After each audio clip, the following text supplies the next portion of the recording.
Merci d'être avec nous. Je suis en train de me faire une petite mise en beauté en attendant de vous nuyu et de tàmbali cette émission. Ouais, tu peux continuer, hein, t'inquiète pas. Voilà, nous sommes en direct après l'heure. Ce n'est pas l'heure. Et puisqu'il est l'heure, on est obligé de démarrer l'émission tout en faisant nos petites choses qu'on fait d'habitude hors antenne. Mbaa jàmm ngeen fanaane ñu ngi leen di nuyu gërëm leen ci ànd bi ak télévision Futur Média. Je suis très content de vous retrouver. C'est vrai que démb on n'a pas eu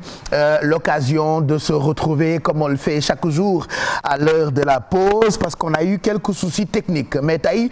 tout est rentré dans l'ordre ñu ñëwaat ak yéen ci jotaay bi la nga xam ni depuis un moment c'est voilà l'une des plus grands rendez-vous que vous attendez soit ci seeni téléviseur wala ngeen di ko xaar ci compte yi nga xamante ni am nañu ko ci réseaux sociaux yi puisque nous sommes la première télé digitale du Sénégal exactement midi moins mooy doog a jot midi plus dafay dem ba 14h tout à l'heure on parlera de ces choses qui pourraient vous intéresser bokk na ci ki ñuy recevoir en première partie d'émission mu ngi tudd Ya Mbaye Marième Seck peut-être le nom ne vous dit rien mais elle fait partie de ces jeunes sénégalais qui créent de belles choses pour les enfants elle a créé un jeu de société boo xamante ni ñi ko miin ñu ngi koy apprécier comme quoi il y a tellement de bonnes choses yu ñu mën a waxtaane ci télévision donc elle viendra sur le plateau pour nous en parler et puis tey xam ngeen ni fukki at ak ñeent ñuy fàttaliku Serigne Saliou borom Ngott ak Lagan borom Jénn ak Njurul borom Umul Xura maami ndongo yi sangub Cheikh Béthio baayu Xaadim sangu sunu soppe yi nga xamante ni bëri nañu lool ci bokk Xelkom ndax ki nga xamante ni moo di Serigne Saliou mi ñuy fàttaliku tey def na fukki at ak ñeent bi mu làqook léegi jour pour jour wala jour par jour ca subaak léegi àddina bi yëpp ñu ngi koy fàttaliku dinañu ñëwaat ci jaar-jaaram digganteem ak sang bile ngeen di gis di Cheikh Béthio Thioune yàlla yokku leeram dinañu waxtaane góor googule ndax tey Sénégal yëpp ñoo ngi koy fàttaliku. et puis lu fi ay di jàmbat xam ngeen ni démb ba tey li lëmbee Sénégal mooy tàmbalik train express régional bile nga xamante ni ku nekk yaa ngi ciy joxe sa xalaat ñii di mbalak ñii di kaas ñii di bëgg loolu nag mooy àddina il faut un tout pour faire un monde plan Sénégal émergent boobule ab moyen la pour désengorger paraît-il la capitale sénégalais yu bëri nag ñu ngi rafetlu li nga xam ni moo di TER bile ak lii ñu teg ci suñu disposition muy infrastructure boo xamante ni am na dimension bu méngoog dëkk yu développé yi parce que nous autres quand on part ailleurs et qu'on voit de belles choses ci ay dëkk on a très envie que Sénégal am ko donc on va revenir sur cet événement hier jot ngeen ko seetaan daanaka après-midi bi yëpp ba guddi gi en direct ci télévision Futur Média et puis on parlera enfance bu weesoo jeu de société bi ñu leen di présenter ak ki nga xamante ni moo ko créé dinañu ñëw ci protection de l'enfant les limites et performances ak stratégie nationale de protection de l'enfant qui ont été publiées depuis 2013 ay organismes yu mag ñu ngi jóg ngir liggéey ci ab projet boo xamante ni mën na tax ñu gën a toppatoo wala sàmm xale yi loolu nag mu ngi jëm ci wàllu protection de l'enfance on en parle tout à l'heure ak ki nga xamante ni moo di Fatou Bintou Konté mi fekkee woon ab daje bu jëm ci mbir moomu la nga xam ni organisme yooyu la wax naa ko léegi ñu ngi ciy taxaw depuis daanaka 2013 donc en gros sujet yooyu la ñu préparé tey comme chaque mardi Orange sera avec nous dinañu gis kan mooy millionnaire u bis bi puisque chaque semaine dañuy amal tirage bu mag ak seen jeu bi di méga win alors méga win nag li ci am solo mooy soit nga gagné 100 000 ñu yónnee la ko ci sa calpe Orange Money wala nga gagné 1 million ba nekk millionnaire grâce ak Orange Money grâce ak Orange plutôt chaque semaine et puis ñu ngi teg oto ak kër gu yànji goo xamee ni xaw ma nag kan moo ci nar a dal waaye en tout cas dina nekk ci sénégalais yi nga xamante ni boobu ba tey ñu ngi joué ci méga win bi alors am na option turbo zone bi nag boo ca demee y a tellement de chance yoo xamante ni dina mën a tax soit nga nekk millionnaire wala nga am kër wala oto bi nga xamante ni teg nañu ko et que tirage bu mag bi daañu ko amal fileeg ay fan puisque léegi ñu jeexal 2021 donc on sera ak Mamadou Ndaw tirage bi dinañu ko def ci kanamu huissier de justice et puis ñu ngi ànd ak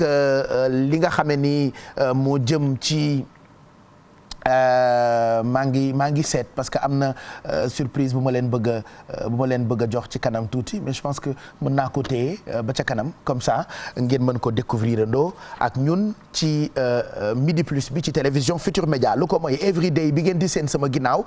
jàpp leen ni ay produits la yu am solo soit pour jigéen ñi ci biir kër yi parce que ñoom ñooy capitaine de bord yi am na ay vraiment ñamatoos ak saf-safal yu am solo yoo xamante ni everyday la tudd waaye everyday itam marque la boo xamante ni dafay defar ay produits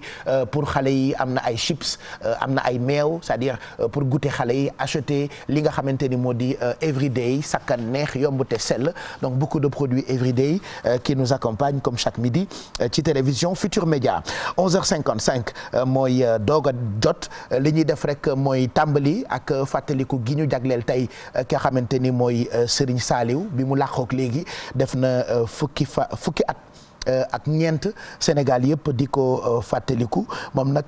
nekkoon na ku multidimensionnel et puis marqué na plusieurs générations moom Serigne Saliou ab taalibeem la ñuy déglu mu indi cib gëstu Coro Mbaar Ndiaye.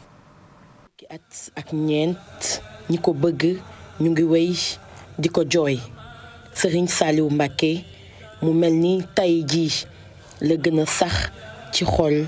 ak xelu doomu aadama yi. juróomeeli xalif bu Serigne Touba Cheikh Ahmadou Bamba moom mile daanaka sax dara ëppul ngir xamale nit ñi ak nit ku màgg kile. maa dem damay ñëw ci Serigne Saliou mu ñaanal ma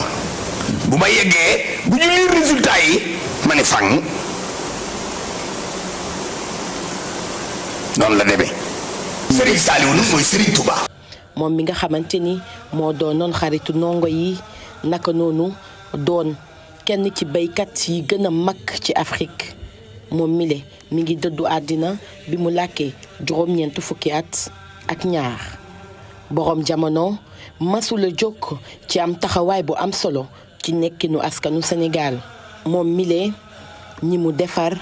ñi ko xam ñi mu dimbali bari lool lim gi du jeex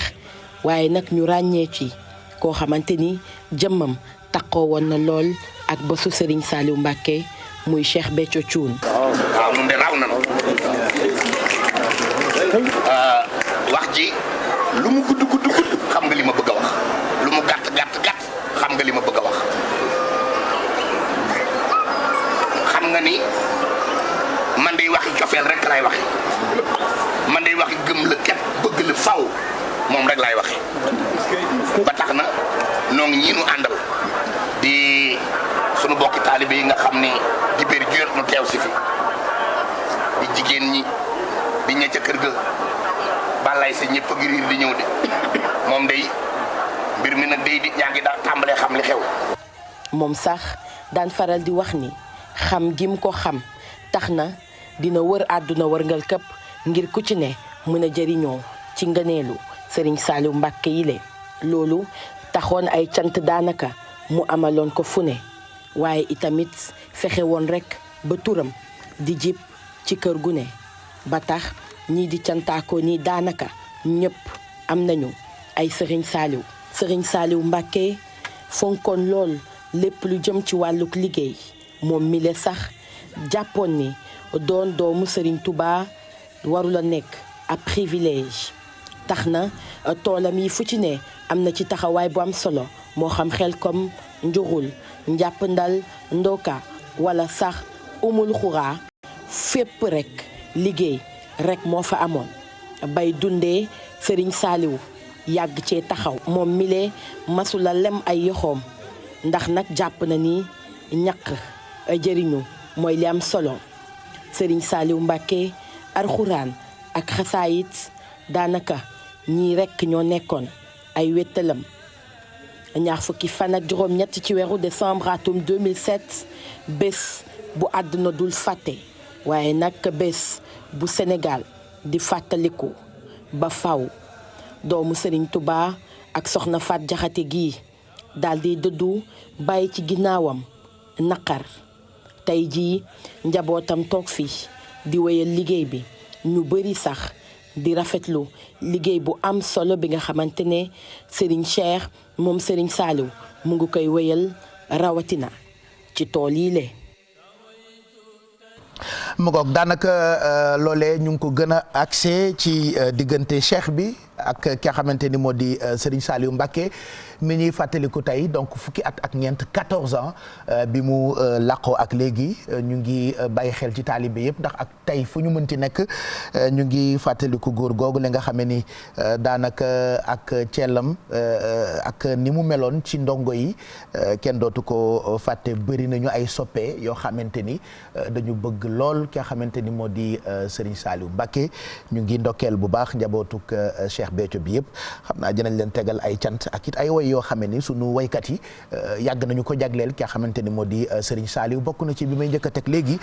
pour béggal ci taalibe Serigne Saliou yi ci dëkk bi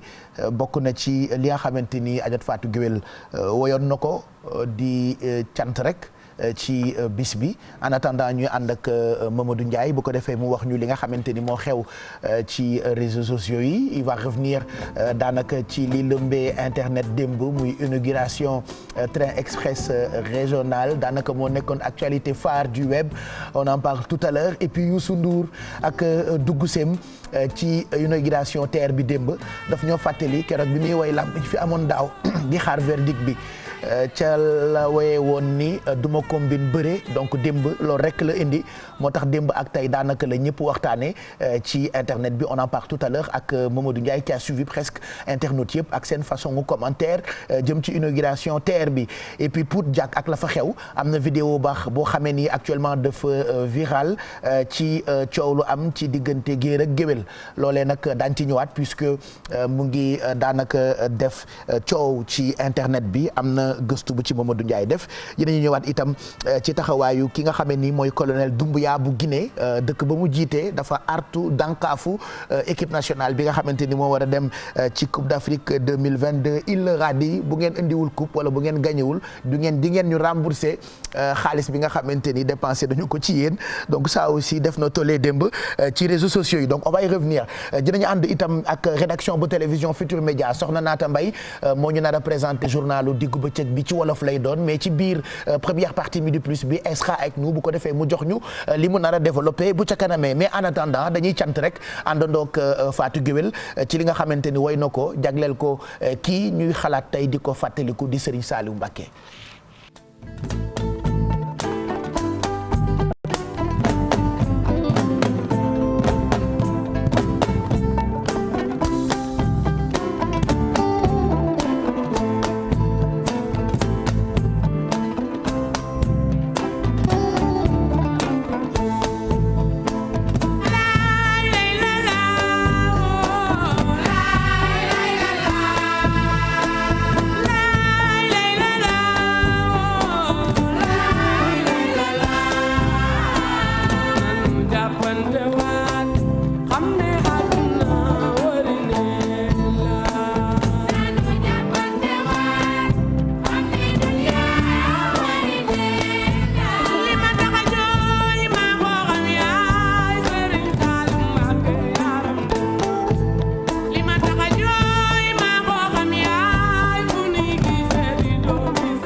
mbokk yi mu ngoog loolu ab cant la woon rek jógee ci ndaanaan bile ñoom nag lu ñu def yëfi àddina dañ ciy boole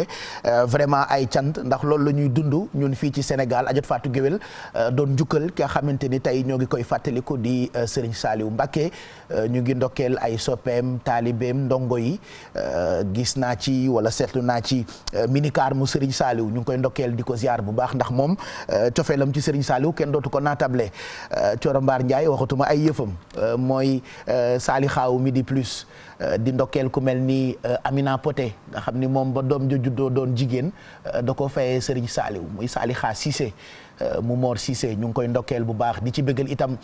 soxna Momi Kébé mu Serigne Saliou soxna Momi Kébé moom Serigne Ablaye Tagué nga xam ni ay jëfam yëpp lépp rek mu ngi ko teg ci taxawaayu ay cant yu muy jagleel ki nga xamante ni moom la ñuy fàttaliku tey di Serigne Saliou Mbacké di xalaat ku mel ni Cheikh Xamar nga xam ni moom ab taalibe akkan la bu kenn dootul werante digganteem ak Serigne Saliou defe naa démb la kenn dootul naatable itam wax naa ko sànq diggante Serigne Saliou ak ki nga xamante ni mooy Cheikh Béthio Thioune di ndokkeel xalifaam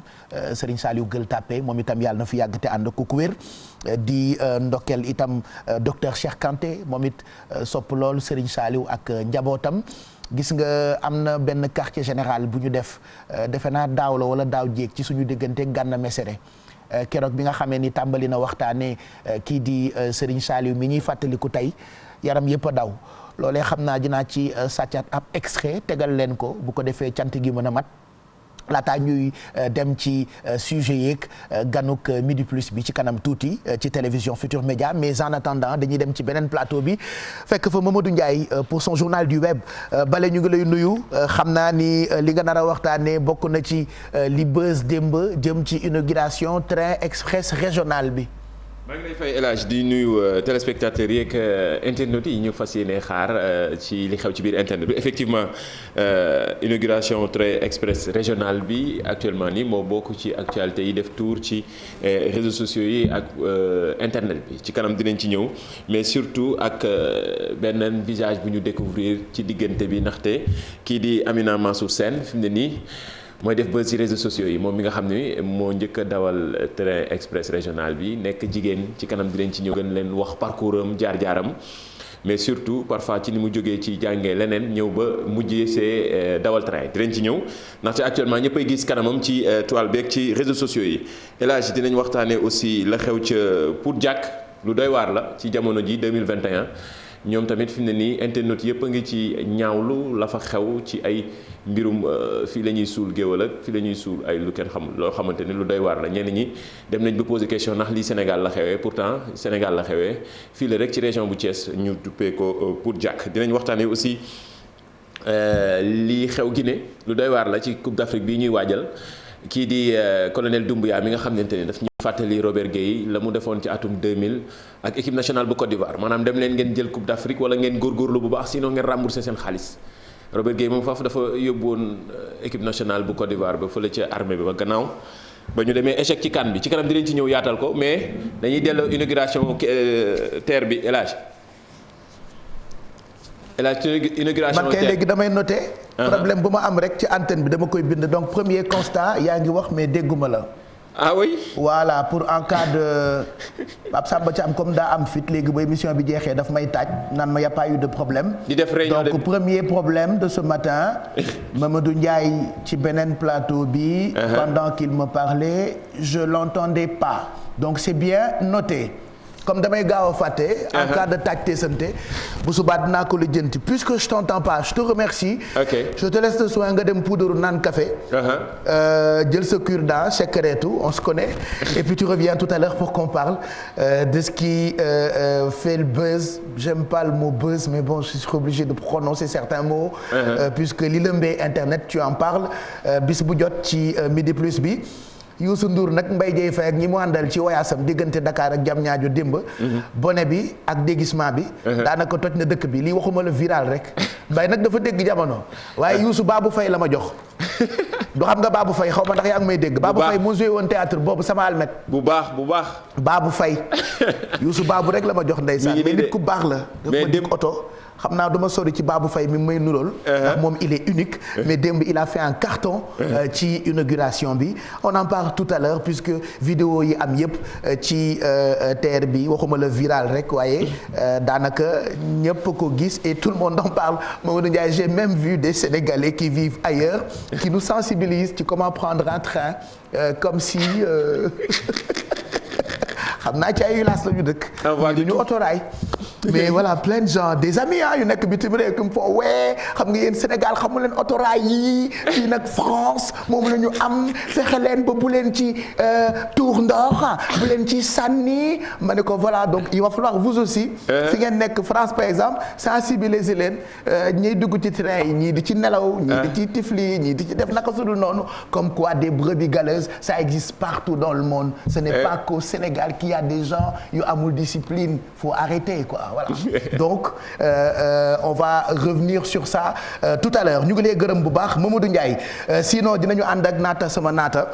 ci journalu wolof bi elle fera les titres xam naa dans quelques minutes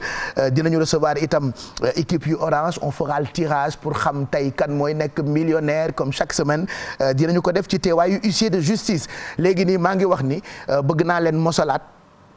ci émission bi ñu defoon daaw muy quartier général ñu invité woon ci nga xamante ni moo di Gana Messere ñu ngi koy ndokkeel bu baax di ko ziar xam naa fa mu ne tey bisam yëpp daf ko nar jagleel góor gile di Serigne Saliou borom Ngott ak Lagan borom Jénn ak Njurul borom Umul Xura maami ndongo yi sangub Fati Dieng nga xam ni moom itam ci saali xaayi la bokk. mën nañu ñëwaat ci parti boobu rek nga xamante ni keroog bi sëñ Gana Messere di waxtaanee ki nga xamante ni moo di Serigne Saliou ñëpp daanu leer ñu dégluwaat ay kàddu. soppi waat yi fi indi toogin wi kees la gane jamono dem ba am juróom-ñaar fukk ak juróom doon xalifa sëñ Tuubaa année 15 moom Cheikh Souhaïbou moom Serigne Saliou année 15 nekk koo xam ne lim jëfal lislaam ak melo yu doxin yu rëy am laxat kaana faqran lil islaami xaamiya motiyan sabila nat bi ahni muhammada dafa nekkoon sagub lislaam di topp yoonu rasulullahi sallallahu alayhi wa sallam nekkoon latifun sabuurun nekkoon aji muñ nekkoon koo xam ne ku lewet sos ay daara sëñ Saliou doy na ci rek ba lislaam sosoo ba suñu bisub tey bii benn sayxu tërbiye bu bàyyi fukki junni ak ñaar dongay tërbiye amul ku du sëñ Saliou fukki junni ak ñaar ci dongay laxasaay la fi bàyyi moo leen di dëkkal moo leen di wodd moo leen di dundal moo leen di faj moo leen di jàngal mu ne bu la neexee ta nga bëgg koo xam ne jour in chita fii ndookaa ba fii njuralin aw fii amaakinin oxra mis la xel kooma waaw nee na buñ la ko waxee nga jaaxle demal 15 daara fa nekk rek xel koom macha allah 15 daara xel koom di jàngal dongo yi borom yër mën a jàng nii ka annahu rahmatul lay ñaane moom Serigne Saliou te irham jamihal waraaja di ko bamtu ngir yërëm bindeef doon ci sëñ Tuubaa bu natt jógaa ba jëm ci njabootam mu dër loo ko ngir gëm boromam di dékku ay balaa ngir yërëm bindeef wax ne lu dul lislaam aw ma ci defar aw ma ci yàq lu dul lislaam aw ma ci defar aw ma ci defar aw ma ci yàq Serigne Saliou dund na juróom-ñeent fukki ak ñaar amelul yàlla wenn waxtu fajaru àjjuma ki mujj fekk àdduna joxe na waxtu moom Serigne Saliou moo dégg wax bu rabbika ataa ya'tiyal yaqiin wallaahi ba bi muy ñibbi àjjana kurus gaa ngi ci loxoom moom Serigne Saliou yërëm ndaw ñi doon ci sëñ Touba waltu basir bi la jataama dawaama antim bi abaahum kulla hiin na nga fàtteloo ci man way jirimi seen bàyyee ngir yërmaale ju mat jooju nekkoon ci moom Serigne Saliou moo tax benn waykat da koy tagg moom Serigne Saliou ba yàgg mu ne ko nu baahi bihi bil adli wal ilmi wa tuqaa wa fi kawnihi lillahi lil xalqi yasmaa sëñ Abdoulaye Jaxate ko wax na ko dañ lay puukare woo waaye lu ñu lay puukare woo ragal yàlla ak xam-xam lañ lay puukare woo yow Serigne Saliou ci biir daaraam ñi ci génne rek mën nañoo xoolal li Serigne Saliou yu yar ciw nit fi ne defar na ñooñ mën nañ président man imam matub xaadi dib mufti moom Serigne Saliou Serigne Saliou yi ñu mu defar seen xam-xam egg na fu ne dëgg la de rabbaahum raqaahum suma awsalahum ila asisin muazin bil isharati doon ki gën a dëddu nit ñi àdduna xaashin dalilun dakirun raakixun sayidun safuuxun sadduuxun fil maqalaati li ñuy wax al islah al ijtimaai moom la def réforme sociale soppi waat yi fi indi toogin wi kees la gane jamono dem ba am juróom-ñaar fukk ak juróom doon xalifa sëñ Tuubaa année 15 moom Cheikh Souhaïbou moom Serigne Saliou année 15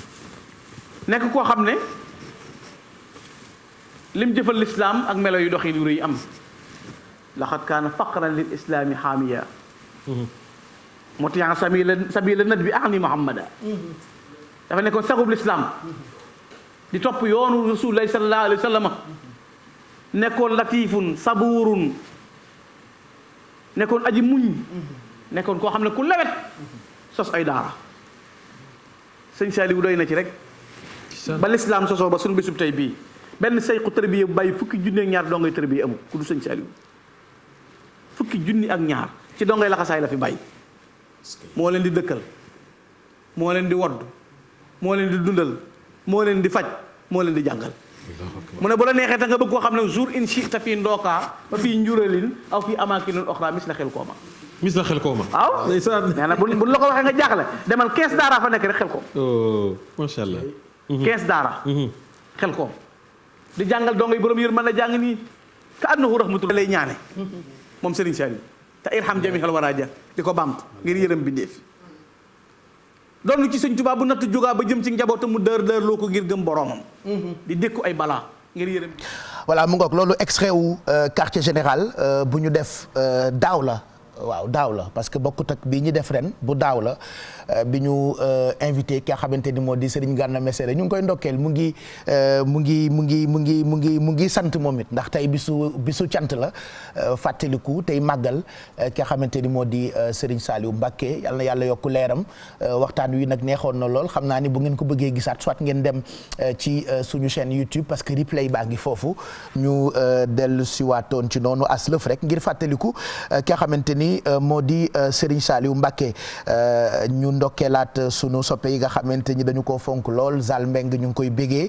moom it ab taalibe la bëgg lool Serigne Saliou di ci bégal itam Marie Bass yaayu Moussa Touré moom it bëgg lool Serigne Saliou Mbacké am na sunu yeneen soppe yoo xamante ni ñoom it dañuy bëggee fu ñu tollu Serigne Saliou donc tey daal bis bi bisu sant la Alfie mu Félix elle est en train de nous regarder depuis très loin voilà soit en Espagne ou en Suisse Alfie yaayu Léa ak Léo voilà Cor Ricardo on lui souhaite vraiment une bonne journée ndax moom it ci taalibe Serigne Saliou yi la bokk voilà Saliou Félix Ricardo ça c'est le mari de la petite sœur moom it ab taalibe Serigne Saliou la Jatu Buso yow it defe naa ci nga bokk de xam naa ni daal war nga yendoo ay cant tey jii ci bis bi Adja Mbuub itam ci saali xaay la bokk moom it tey dafay sant Alfie Félix ab saali xaala moom it ñu ngi koy ziar bu baax on reçoit tellement de commentaires de vos parts ñu ngi leen ci ndokkeel bu baax a baax a baax a baax midi 21 mooy doog a jot laataa ñuy ànd ak ki nga xamante ni moo di soxna naata ci xët yi li mu nar a développé bu 13h jotee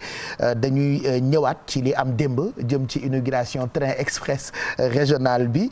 un des volets yu bokk ci plan Sénégal émergent un moyen de désengorger la capitale oui lu baax la sénégalais yi nag ñu ci bëri ñu ngi rafetlu li nga xam ne ni teg nañu ko ci seen disposition une infrastructure boo xamante ni bu toll ci dimension boobule dañ ci ànd ak Lamine Fall mi ñu fa teewaloon. mu di lu yees ci réew mi di TER train express régional mu doon loo xam ni ñenn ci Sénégalais yi rafetlu nañ ko laata muy tegu ci raay bi. par rapport ak li ngay perte ci temps par rapport ak yéeg àgg fa nga jëm te amul embouteillage ëpp na ko jar na ko te bii ñu am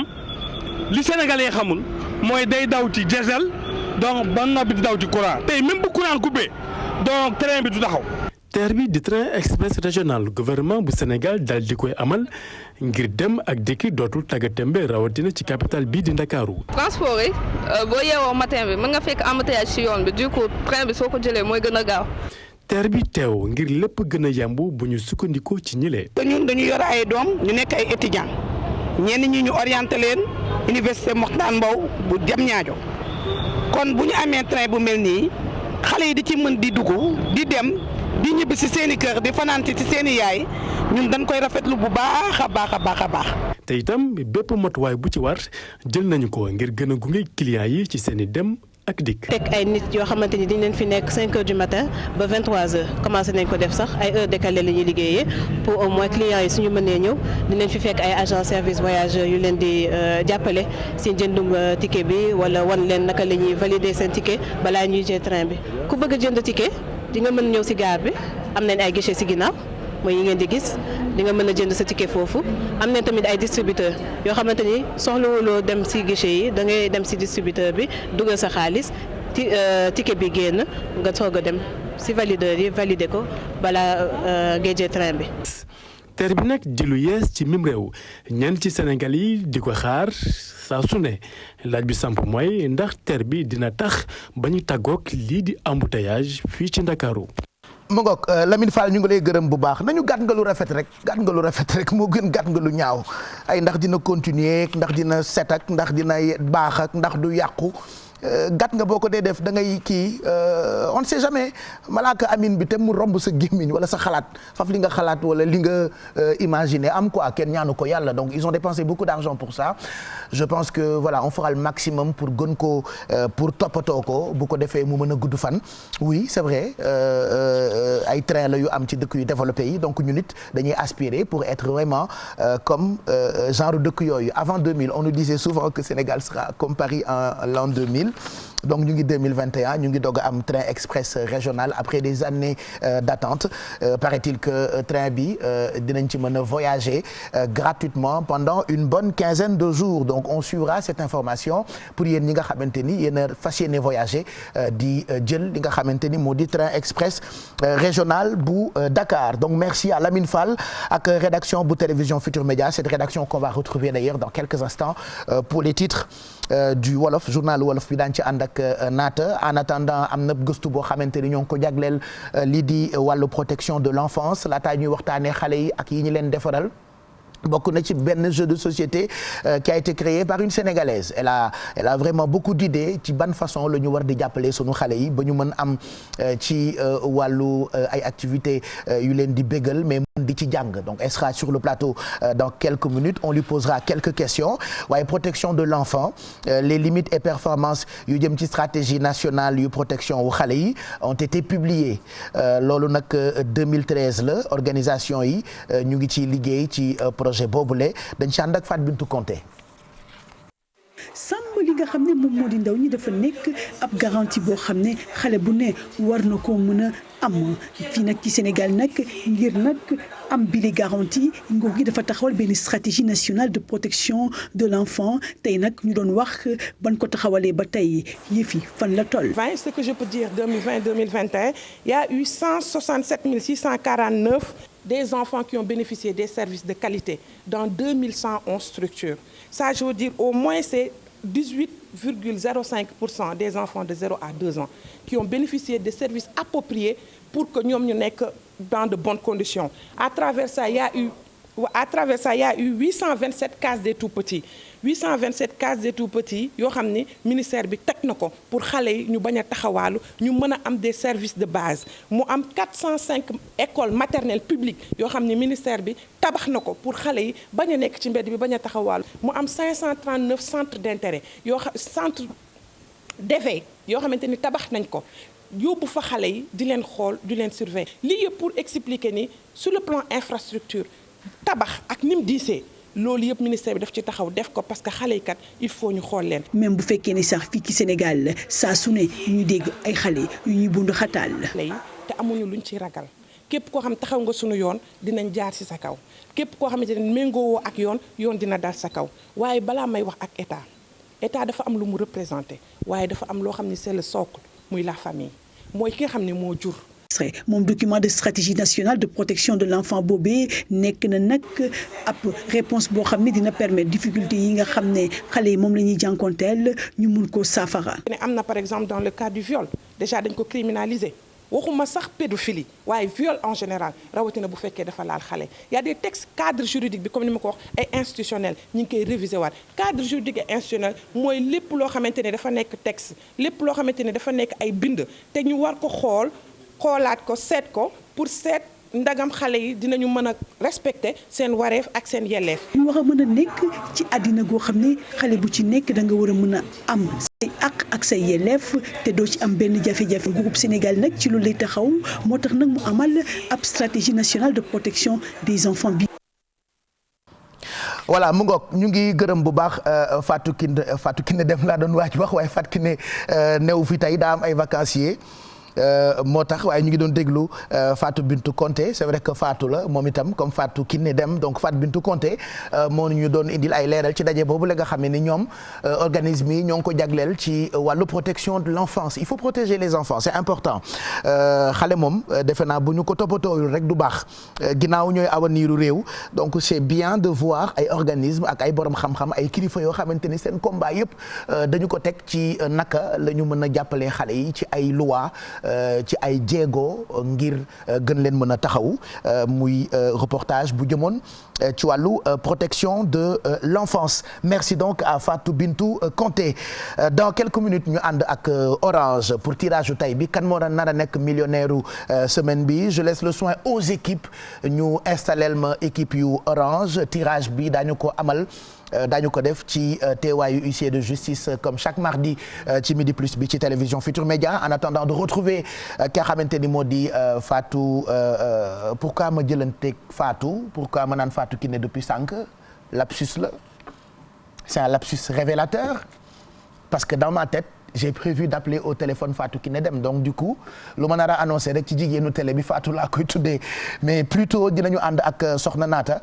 bu ko defee mu jox ñu titres yi dans quelques instants ci Midi Plus bi. En attendant fàttaliwaat leen ni everyday baax na pour mag baax na pour xale yi gamme la ci ay produits yu am solo soit ngeen jënd everyday pour xale yi parce que bu dee pour xale yi am na everyday chips. am na everyday cornflakes am na everyday boisson am na itam everyday meew mais aussi pour les femmes everyday itam am na daanaka produit yu bëri pour waañ comme jigéen ñi ñooy capitaine de bord yi ci kër yi ñoom ñooy nekk ci waañ yi donc mën ngeen di jëfandikoo li nga xamante ni moo di tomate everyday am na haricot everyday am na vinaigre everyday am na ketchup everyday ak d'autres produits everyday donc à découvrir ñoo ngi koy jaay presque dans toutes les grandes surfaces yu nekk fii ci Sénégal. C'est vrai que Noël passé na mais toujours vous pouvez continuer à aller acheter des jouets pour vos enfants ci fi nga xamante ni moo di Jouer ça joue Dakar. Alors Jouer ça joue Dakar magasin la boo xamante ni ñoo ngi ko ibbi biir Kids Palace. C'est vrai que daanaka sénégalais yëpp ci fin d'année bi astafurla ci Noël bi passé ñoom ñëpp dem nañu fa ba jëndal seen ay doom ay cadeaux mais c'est pas encore la fin des cadeaux. Continuez d'offrir des cadeaux soit à vos enfants ou même aux grandes personnes parce qu'il y a des jeux yoo xamante ni pour mag ñi la diversité ak qualité de produit plus de 3000 références de jouets ak jeux de qualité ak marque yu mag yi chez Jouer ça joue Dakar magasin la boo xamante ni nag ñoo ngi ko ibbi biir Kids Palace. Alors ce qui est top actuellement ñu ngi amal tombola boo xamante ni jeexagul ñu bëri dañu foogoon ni juste ci Noël bi lay jeex mais continuer d'aller fi nga xamante ni moo di Kids Palace pour jënd seen ay jouets pour seen ay doom ñu jox leen adresse bi Kids Palace moom defe naa xam ngeen ko mais magasin baa ngi nekk biir Kids Palace. Alors Kids Palace je rappelle que c'est un centre commercial lépp lañ fay jaay. C'est vrai que boo gisee tur bi Kids Palace da ngay foog ni yëfu xale rek lay jaay waaye man mën naa leen wax ni lépp lu nit mën ci soxla dañu ko fay jaay. Par exemple chambre à coucher bu ngeen ko soxlaa mën ngeen dem fi nga xamante ni moo di Kids Palace. Il y a tellement d'objets yu am valeur yu am qualité yu nit mën a soxla ci kër ñoo ngi koy jaayee fi nga xamante ni moo di Kids Palace. Alors c'est un centre commercial qui est tellement moderne donc ci biir centre commercial bi ñu ibbi fa magasin boo xamante ni Jouer ça joue Dakar la tudd mu ngi nekk zone de captage côté EMG Universal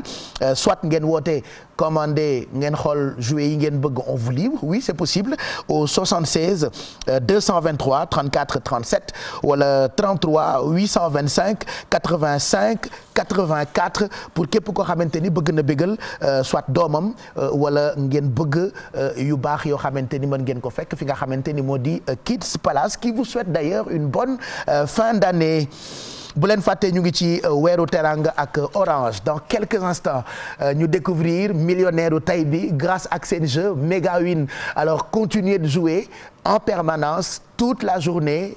tous les jours da ngeen di yónnee win WIN ci 22 7 22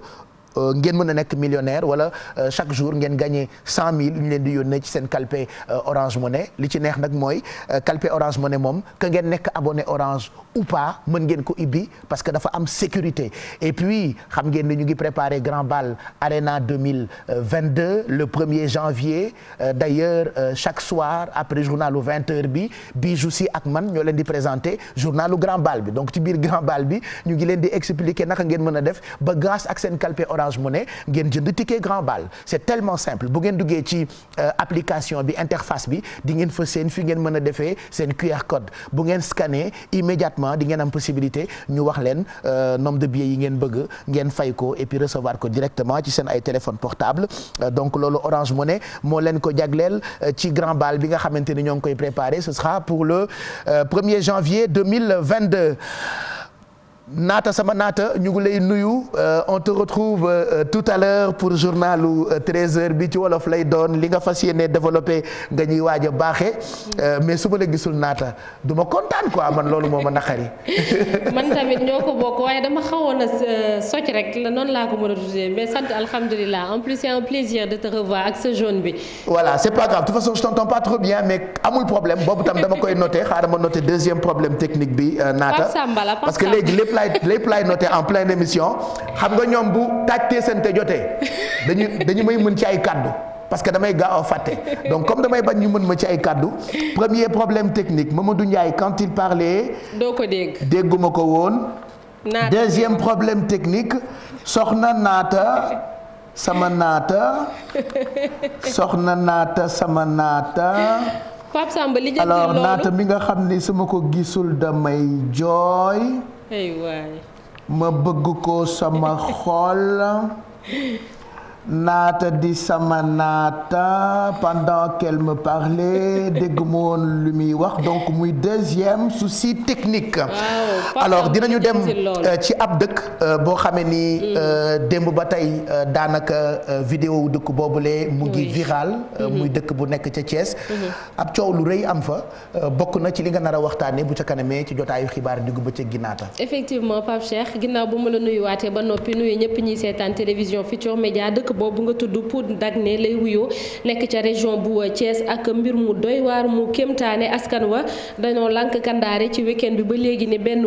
géwél bu fa faatu benn soxna ñu ne duñ ko fa rob ndax daf leen di loolu la ñu wax soxna si nag mujj nañ koo rob ci beneen village ñii di ay géwél nekk ca diwaan bu Notto Diobass ñoom ñu ngi koy naqarlu bu baax a baax la ñuy ñaawlu it mooy taxawaayu kilifa yi foofule mel ni dañ leen a seetaan ci yëf yi leneen lu ñuy waxtaanee ci xibaar yi muy première navette yu TER di train express régional tey jile ci fukki fan ak juróom yi nga xam ne nit ñi dañ koy jël te duñu fay dara faw nag ñu bindu ci internet gi te ku ca nekk boo bindoo benn yoon képp ngay mën a bokk ci wajaas boobule te doo fay suñuy reporter yéegoon nañu ci train express régional boobu ci voyage bu njëkk ba ci kanam tuuti dinañ leen ko wan ak yeneen ponk Pape Cheikh incha allah dinañ ko yaatal bu 13h jotee. voilà apparemment tu ne parles plus merci Naata ñu ngi lay gërëm bu baax on te retrouve tout à l'heure bu ko defee nga yaatal développé loolee nga ñu jox comme ay titres ci journal wolof bi 13h lay doon donc je note encore pendant que Naata sama naata di ma tàggu dégguma ko muy troisième souci technique quatrième souci technique Corombaar Njaay dafa baali woon démb donc saa yu ñu xëyee daf may teel a defaral conducteur émission bi mais tey daf ma ko yéex a defaral et actuellement elle est en train de dormir à la régie donc pour le moment je note 4 soucis techniques que je vais soumettre à Bouba Ndour qui va donner à Ndiaga Ndour après ils vont sortir leur demande d'explication voilà li ñuy def nag mooy fekki équipe yu orange Mamadou Ndaw mu ngi fii ànd ak huissier de justice bi ñu fas yéene def tirage léegi nii pour découvrir kan moo nar a nekk millionnaire u tey bi donc c'est le moment ou jamais accélérer leen cadence bi ci seen jeu méga win parce que il ne reste que quelques jours balaa jeu bee jeex actuellement nag bëgg nañu xam kan moo nar a nekk gagnant wu oto bi wala kër gi ñaari caabi yi la Mamadou Ndaw téye Ndaw ñu ngi lay nuyu merci encore d'être là tey encore indiwaatal nga ma beneen millionnaire bu orange defar grâce ak méga win. Bonjour maître. Bonjour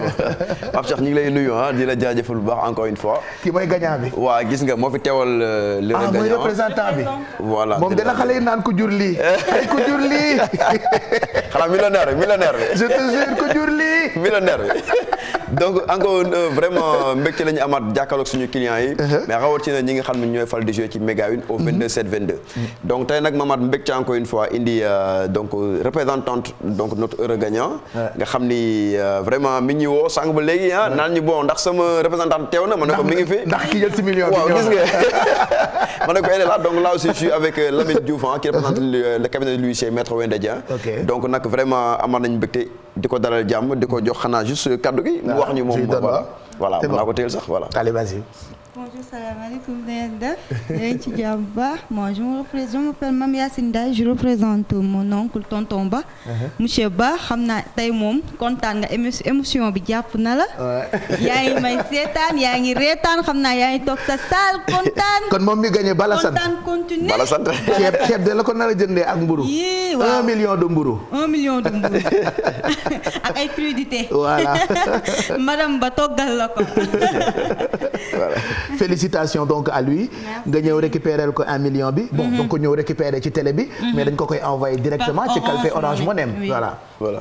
xam naa après sax nañu expliquer parce que nee na paa bi da daan jouer rek demoon na sax ba gëmatu ko woon quoi. voilà da doon jouer paa bi da doon jouer di continuer di jouer il a fait def comment yàgg naa jouer depuis 2018 mi ngi doon jouer. D'autant plus que mosoon na gagné en 2018 250 000. mais à chaque fois dafay jouer chaque matin mu jël téléphone am. tonton ba toog turbo zone. Yacine jëndal ma crédit daal di jënd 300 francs envoyé wala ko waa tonton ba yow lii la mu ne ma méga win la da ngay envoyé win au 22 722. da ngay gagné mën nga tenter sa chance di gagner à chaque fois muy soññu Yacine da leen jouer mais moom chaque fois chaque matin day jouer di jouer depuis 2019 mi ngi jouer gagnewul ma ne ko yow lii ngay jouer nii lii doo gagné léegi nag par la suite dem ma wàcc ñëw ñu woo ko téléphone ne ko gagné nga 1 million mu daal di jubilé waaw mu ne oui yuuxu Yacine ma ñëw ne ko lan la mu ne ma gagné 1 million ma ne ko 1 million lan mu ne ma 1 million ma ne ko 1 million non loolu moom du dëgg man gëmuma ko man mii en personne gëmuma ko woon quoi mais tey leer na ko mais maintenant nag gëm naa ko gaaw ngeen dem ci Orange Money wala jarul sax ngeen am Orange Money ngeen envoyé win au 22 722 et puis jouer ci question ngeen jouer ngeen tenter seen chance parce que lii du ay naxee mbaay dëgg la dëgg gu wér péng la waaw super en tout cas aussi je profite pour wax ni on est le 28 donc mu des que 3 jours Pape Cheikh pour def le tirage de la villa Kalia de 365 mètres carrés donc villa bi pare na donc caabi pare na donc yaa ma déggoon caabi bi xam naa la ñu joxe ko moom kay téye ko rek bii nag mooy oto bi la Toyota Starlet nga xam ni waaw ku gagné oto xaalis mu nga gagné kër gi aussi donc na ñëpp joué donc inchallah on va faire le tirage dans quelques jours Pape Cheikh fii la ñuy nar a ñëwaat ak ki gagné kër gi gagné oto bi super donc vraiment ñi ngi wax clients yi gaaw leen ngeen bindu mais également ngeen dem ci turbo zone bi maanaam bi nga xam ne 300 francs par jour la mu mën leen may ngeen gagné 1 million yi des waaye rawatina oto bi ak la villa Kalia ci musul jouer moom xam naa ne à partir d'aujourd'hui dinaa jouer ndax ma am ci kër bi wala oto bi inchallah chance fépp la léegi nag aussi paa bi tamit boo demee ne ko boo amee compte Orange Money na ko déplafonné pour comme ça mu mën a jot 1 million te désormais comme lépp dafa wàcc ba zéro frais retraité yi c'est 0 francs donc bu ñu ko joxee 1 million rek day retiré 1 million daal di faj ay soxlaam te Orange Money jox dëgg yàlla parce que temps yi moo xew waaw moo fi ne voilà donc moo fi ne mi ngi noonu merci Mamadou Ndaw mais merci kontaan nañu merci maître à très bientôt pour le tirage de la villa waaw pour villa bi waaw inchallah dans 3 jours voilà noo tudd nga di Mame Yacine Ndiaye oh Mame Yacine Ndiaye Mame Yacine Ndiaye man damaa bëgg Mame Yacine Ndiaye merci Mame Yacine Ndiaye félicitations donc elle était venue représenter monsieur Ba pour li nga xamante ni moom la gagné ci seen jeu méga win je retourne ci plateau bi en attendant ñuy continuer jotaay bi je regarde l'heure 12h42 mon ami Kalz ça c'est le petit frère il est en train de regarder vous le retrouverez tout à l'heure ci après-midi bi en direct pour Real One ci RFM 94.0 Mame Yacine Ndiaye je t'embrasse très fort voilà Mame Yacine ñu ngi koy nuyu bu baax yaayu Dadi Diallo voilà sama yaayu taw Mame Yacine la tudd n'est-ce pas donc moo tax may insister ci Mame Yacine bi xamoo amour de jeunesse Ah, ça c'est ma petite princesse Céline. Je parlais de ton petit frère Dadi. Alors, celle qui représente le gagnant, elle s'appelle Mame Yacine Ndiaye. Et voilà, Mame Yacine Ndiaye, c'est la maman à mon taw, quoi. Voilà. Donc, du coup, voilà, un petit clin d'œil d'amour, quoi. Mame Yacine que j'embrasse très fort. Ñu ngi koy béggee. Allez, il est 12h43. ñu ngi jëm nag fi nga xamante ni moo di Toubab Dialaw Assane Ndiaye ngi fay préparer soirée bu mag xam nga fin d'année bi y a tellement d'événements préparés proposés par nos artistes donc Assane Ndiaye mu ngi fi nga xamante ni moo di Iris Hôtel soirée Saint-Sylvestre la fay amal le 1er janvier di ngeen am déjà brunch bu neex boo xamante ni di ngeen ko mën a dund lendemain soirée bi puisque soirée bi 31 décembre la alors 31 décembre nag on va se retrouver ca fi nga xamante ni moo di Iris Hôtel. Alors Iris Hôtel, c'est-à-dire quand tu es dans cet hôtel, je fais pas de pub mais tu as l'impression que vraiment yaa ngi nekk ci hôtel yi gën a mag ci àddina donc hôtel bi foofu la Assane Ndiaye di amalee soirée Saint-Sylvestre. Ce sera pour le 31 décembre 2021 et puis le 1er janvier au réveil à l'hôtel on sera non seulement pieds dans l'eau mais un brunch vous sera proposé man je serai là-bas certainement parce que fa laa nar a jóge dem fi nga xamante ni moo di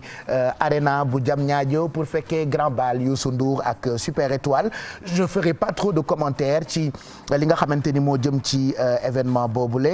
puisque chaque soir on vous propose le journal du grand bal Bijou Sy ak man en direct ci télévision Futur Média. Allez, on va retrouver notre invitée dans quelques instants. Elle vient donc nous parler de ce jeu qu'elle a créé pour les enfants. Donc c'est un jeu bu am solo boo xamante ni bu ñu leen ko présenté di ngeen ko mën a apprécier. Il y en a qui connaissent déjà puisque moom mi ko defar di Yambay Mariam Seck elle a une bonne présence sur les réseaux sociaux. Je la vois souvent sur Facebook. D'ailleurs, j'embrasse Mengue Faye Khady Sarr. Mon père Gaston Faye bu Télévision Nationale elle donc nous parlera donc de ce jeu de société qu'elle a créé Mariam Seck s'appelle-t-elle elle sera avec nous ci plateau bi dans quelques instants ginnaaw nag tey 28 décembre dañuy fàttaliku ki nga xamante ni moo di Serigne Saliou Mbacké yàlla yokku leeram ba tey ci taalibe mi ràññee naa ci Cheikh Amar Alaaji Cheikh Amar bu yàggul rek ñu ngi koy béggee ak woy bii ñu leen di bëgg a tegal tey nag dañu koy tegaat parce que moom digganteem ak Serigne Saliou digganteem ak borom xel kom kenn dootu ko naatable Serigne Saliou borom ngott ak lagan borom jénn ak njurul borom umul xuraa maami ndongo yi sangub ki nga xamante ni moo di Fallou Ka ab taalibe Serigne Saliou la xalaat ko mel ni Mouhamed Niamou Serigne Saliou moom lu mu cant rek Serigne Saliou la ko jagleel d'ailleurs guddeem gi moo ngi koy wàcc ca fi nga xamante ni moo di Grand Théâtre ñu ngi ko ciy ñaanal ndam ci barke borom xel koom nga xam ni tey la ñu koy waxtaanee daanaka ndax bis bi il y a 14 ans ci la làqu woon ajot ki ne la am nag woyoon ki nga xamante ni moo di Cheikh Amar woy wu neex waaye xamal sénégalais yi itam ni ab taalibe aqan la bu Serigne Saliou Mbacké.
xam naa nag woy bi duñu ko mën a àggali peut-être ca kanam bu ñu amee temps dinañ leen tegal intégral bi ndax Kiné Lam moom je dis toujours que dafa nekk actionnaire ci samay émission moo xam à la radio ou à la télé Mami Fa Ndiaye Diaw sama rakk ji nga xamante ni mooy waajal Noël bu mag bi pour xale yi mu ngi nii jàkkaarloog man te magam lay toppandoo daa xëy taal télé mu jaune voilà et toi au moins tu es en jaune clair moi je suis en jaune foncé voilà il y a des couleurs qui égayent qui font plaisir voilà c'est la période c'est les fêtes soyez très colorés portez pas trop de gris pas trop de noir parce que dafay sombre et voilà quoi ça rend un peu la tristesse d'habitude en période de seddaay on est tellement triste donc du coup def leen ci tuuti touche soleil c'est vrai que c'est une couleur assez été et que ñu ngi ci seddaay entre guillemets suñu hiver ay 50 degrés ngay am Dakar on se met en pull mais optez pour ces couleurs parce que dafay neexal journée comme disait Didier Boups buy tàggoo mangez beaucoup de bananes n'est-ce pas il paraît que la banane elle est bonne pour voilà quoi pour am pêche 12h52 mooy doog a jot ñu ngi doon seetaan li nga xamante ne ajot Kiné Lam woy na ko jagleel ko Cheikh Amar ñu ngi koy ziar di ko ñaanal moom it gudd fan di nuyu tamit Bassirou Diop nag moom taalibe Serigne Saliou la borom Cilmaxa taalibe 100% la ak jabaram Dina Senghor ñu ngi leen di béggee bu baax c'est de la part de suma jigéenu bopp Mam Fa Kébé ñu ngi koy béggee bu baax Mbaye Diop Fari Mbaye bu dina ma neex moom it mu ngi ànd ak ñun ci bëccëg bi ci télévision Futur Média parmi yi ma war a noter merci Toutane Diack pour remarque bi puisque sànq ba tey maa ngi noter ay problème technique beneen problème technique bi mooy pendant clip bi di jàll ingénieur de son bi coupé woon na oreillette bi donc j'arrivais pas à entendre le réalisateur 5e problème technique bi signalé par un téléspectateur Père Noël bi nee na naa ko boole ci problème technique yi mu ne ngàmm nii rek toog farankulaayu dëkk boo xam ne amul neige dara weexu fi ñu tegal ñu lii rek mais yàlla waxul kenn dara mu toog nii rek sama kanam je sais pas trop lan la fiy def mais de toute façon on l'enlèvera bientôt puisque Noël jeex na mais dañuy prolongation quelques jours en attendant début 2022 celle qui vient de nous rejoindre c'est une sœur on l'aime beaucoup elle aime les enfants je la suis souvent sur les réseaux sociaux mais son combat il faut que ngeen dem ci plateforme yi mu nekk pour ngeen xam ni elle soutient beaucoup les enfants je connais sa sœur que j'écoute sur Sud FM que j'embrasse d'ailleurs qui est nutritionniste si je ne me trompe beaucoup de questions liées ci santé xale ak xale li mu war a lekk elle a tendance di ci indi ay réponses à chaque fois qu'on l'écoute sur Sud FM mais kii ngeen di gis nag c'est la sœur à Bintou que vous entendez vous allez vous rendre compte que ñoom ñaar ñoo yam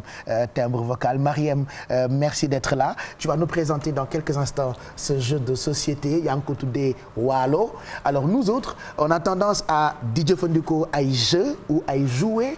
yoo xamante ni ay tubaab wala ñu dëkkul Sénégal ñoom ñoo ko defar ñëpp di ko jënd di ko jëfandikoo alors ici au Sénégal il y a des gens comme vous yoo xamante ne ñu ngi defar yu am solo pour di ñu jàppale ci suñu mentalu doom yi ci suñu éducation wu doom yi parce que lii itam jeu la bu am solo boo xamante ni on va détailler je te laisse le soin nga nuyoog téléspectateurs yi d'abord ak internautes yi nga xamante ne ñoo ñuy seetaan. Déjà maa ngi lay sant pour invitation bi c'est vraiment def na lu am solo parce que ci espace public bi et aussi espace su média yi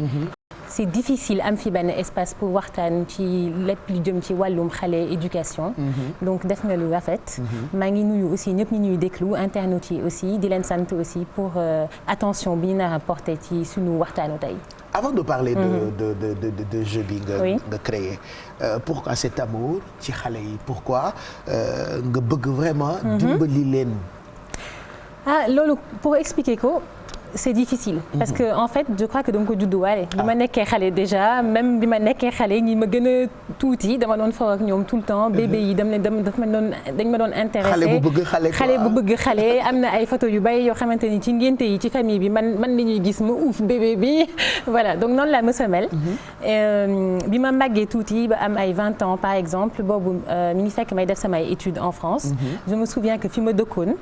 xale yi nekkoon foofu yëpp tout le temps dañu doon ñëw di sonné sama appartement appartement ma leen di defal ay jeux di leen di organiser ay goûter ba benn bés parents yi ñoo ñëw pour sonner pour xool kii kan la est-ce que kii du kenn kuy sàcc suñu doom wala est-ce que wóorul et cetera su ñu ñëwee gis ni man juste 20 ans laa am daf leen di jaaxal sax parce que ñi am 20 ans en général lan la ñuy bëgg a def mooy génn dem boîte dem fo mais pas nekk di fo ak ay xale donc noonu la ma semel et puis ensuite bi sama doom bi sama taw juddoo moo léegi am na presque 16 ans oui c'est un grand garçon voilà c'est une grande fille plutôt ci la commencé gën a intéressé wu ci wàllum éducation xale ak instruction parce que bëgguma woon que juste li ñu koy jàngal yëpp jógee école en fait dama bëggoon aussi que man ma participer ci li muy jàng parce que évidemment l'école ne peut pas tout faire parce que l'école peut pas tout faire voilà donc bon comme ñu ngi woon France boobu dama ko doon yóbbu ay théâtre di ko yóbbu ñu dem ay cité des sciences ay voilà ay comédie musicale ay cinéma lu nekk ñëpp di ma ñaawal tous les jours le dimanche en général dañ ko doon consacré di def ay atelier di def ay pâtisserie di fabriquer ay objets ba léegi démb ci guddi maa ngi ko naan demal tëddi mi ngi doon fabriquer benn carnet bu muy fabriquer boppam et en fait ba tey finalement man maa ko tàmmal donc et puis bon bi ma décidé ñëw Sénégal parce que en fait sama métier vraiment c'est la traduction je suis traductrice et bi ma jógee France dama décidé ñëw fii pour filialiser fii. Tu traduis toutes les langues? Bon ça c'est un autre débat. C'est un autre débat. Wow. Mais bi ma fi ñëwee en tout cas l'idée c'était vraiment yëngatu ci wàllum traduction et sama benn employé bu tudd Mansour Touré moo ma def remarque que en fait fii Sénégal les plus bibliothèque wala livre lecture c'est difficile daal am ci accès surtout pour xale yi parce que dafay cher et donc comme man dama amoon collection livre ak collection bande dessinée ci noonu la ñu tàmmalee en fait ci benn bibliothèque et ensuite quelques mois tegu ci ma commencé xalaat ni vraiment ce serait intéressant aussi que xale yi di ñëw di fos yi loolu yëpp sama kër la woon donc ma ajouté ci club de jeu maanaam ñuy jouer ak ay jeux de société et ci la commencé xalaat ni que c'est dommage comme ni nga ko waxee sànq ci introduction bi que jouer yëpp ak jeux yëpp yi ñuy indi nekk ay jeux yu jógee feneen c'est pas que baaxuñu dinañu indi ay gëneel yu bari vraiment nous sommes tous passés par là exactement mais c'est dommage que ni xale yi bañ a am ay jeux yu basé wu ci seen culture ak ci seen environnement ak ci suñu valeur aussi parce que ñun suñuy valeur dinañ ko jaarale ci suñu éducation mais c'est bien aussi jaarale ko ci yeneen yoon comme par exemple les jeux de société d'ailleurs sax soo ma permettre ma expliquer lan mooy jeu de société. Tu sais ce qu'on va faire? Oui. Tu m'expliques tout ça juste après la pub. D'accord. Parce que c'est l'heure de la pub quand même.